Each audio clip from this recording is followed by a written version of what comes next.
Think back and imagine your life at 12 years old. Your days probably consisted of getting up in the morning, going to school with a lunch packed by mom, getting through your multiplication lesson to play at recess, going home after school and playing with your friends, then mom called you back home for dinner.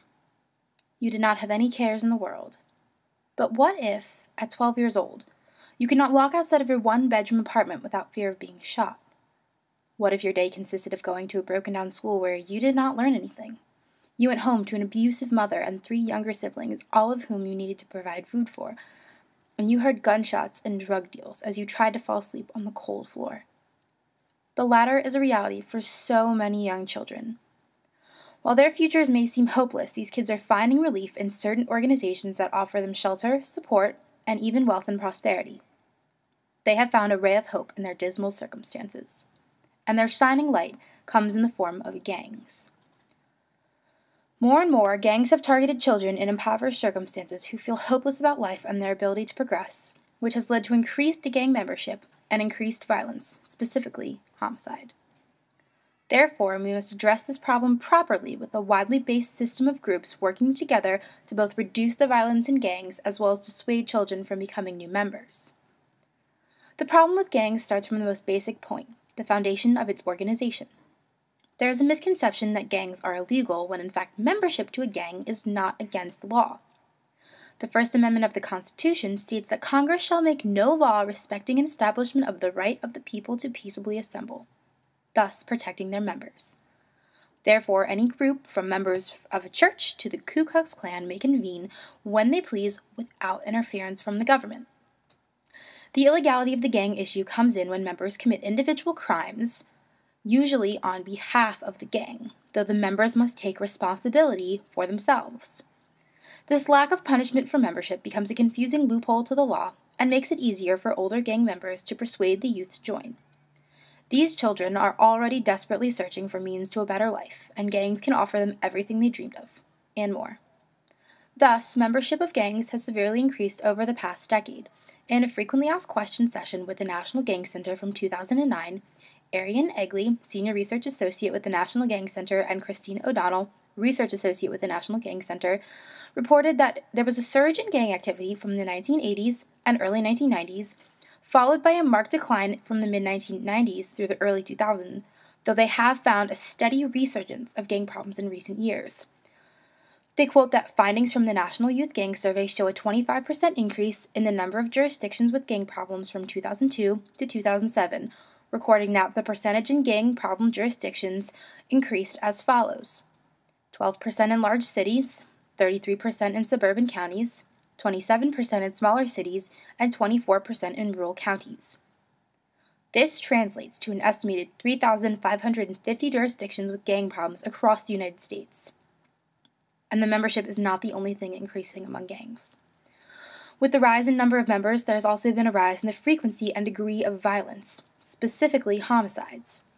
This is what has really changed the face of youth gangs, because it is no longer children growing up to be seasoned gang members. These children are being recruited younger and younger, and they are well versed while still in their childhood years.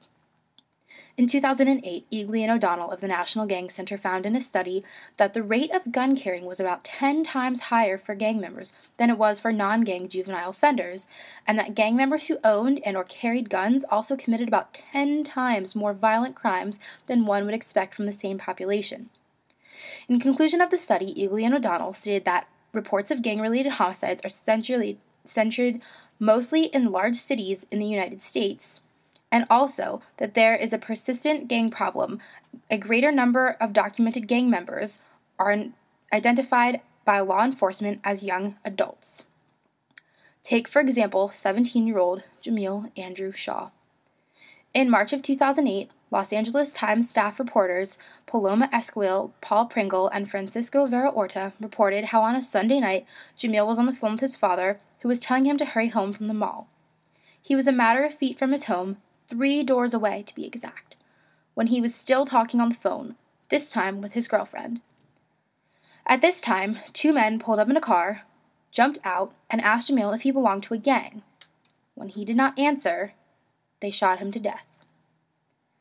A police spokeswoman said that Jamil was not affiliated with the gang. In fact, he was a good student who earned the Southern League's Most Valuable Player the year prior, and days before his death, schools including Stanford and Rutgers were calling to inquire about him. He attended church regularly. He was a friend to many. He was a role model for his 9-year-old brother. And he was a son to Army Sergeant Anita Shaw, who was scheduled to return home from her second tour in Iraq on Monday, the day following his shooting. But now she will never see her oldest son again. He was the victim of a gang-related crime, and he was not even affiliated with that lifestyle or the circumstances that it demands.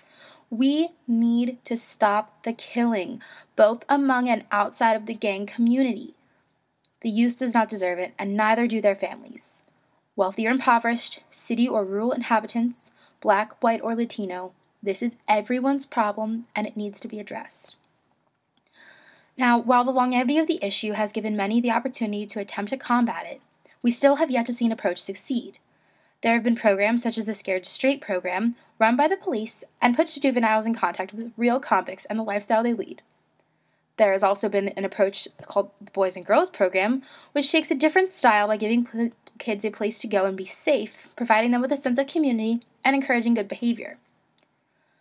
While these programs have reduced the rate of youth in gangs, they have not done enough. This is still a problem that does not seem to be going away. What we need is a comprehensive program that addresses each aspect of the children's lives, from their homes to their education to after school and in the community, ensuring they remain off the streets. One program that has done this is the Gang Violence Reduction Program, headed by the Office of Juvenile Justice and Delinquency Prevention. This program worked with the Chicago area's most violent Hispanic gangs, the Latin Kings and the 2-6. And although they targeted a higher age group than is considered youth, the principles would still be applicable specifically to youth gang members. There was a steering committee established composed of representatives from local churches, 2 Boys and Girls Clubs, a local community organization, a business group, other social agencies, the local aldermen, and local citizens. This program would aim to achieve its goals with a widespread team that covered every base of the surroundings of these children. It was this group that came together in an attempt to prevent and control gang conflicts in specific situations and to persuade gang youth to leave the gang as soon as possible.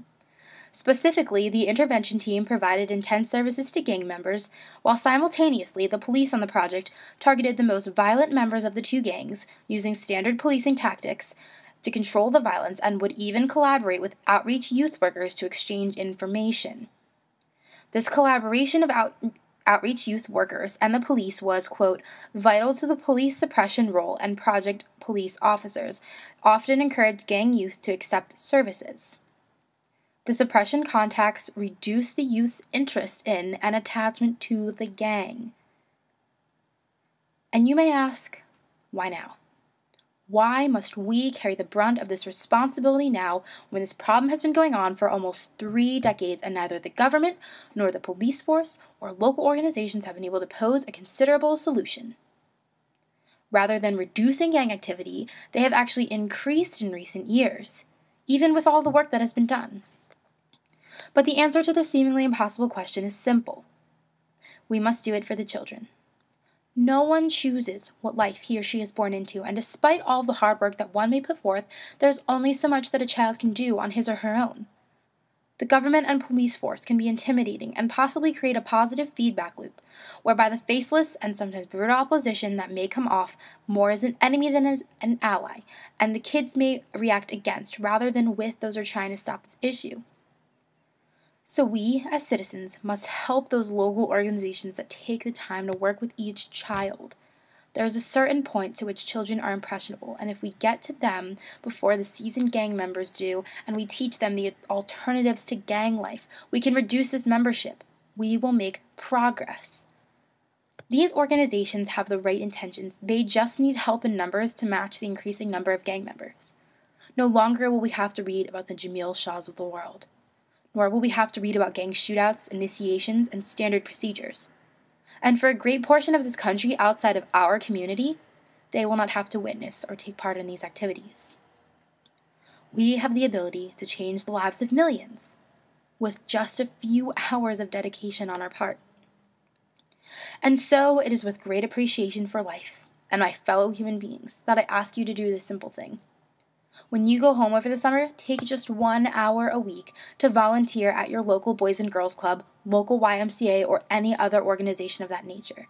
Spend time with these kids. As successful university students, you have the power to change the course of a child's life by letting him or her into yours. Tell them about your goals, your aspirations, your failures. Share your knowledge with them about school, friends, and life. This is information and kindness they are likely not to receive at school, home, or in the community. And if you cannot make it to these establishments, I give you a different task.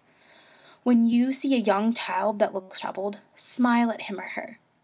One small act of kindness can completely turn around someone's day, or even their life.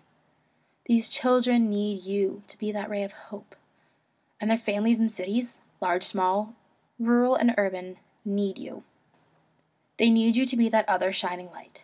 We must act to stop gang violence among our youth. They deserve better, and we have the opportunity and the resources to provide them with a brighter future.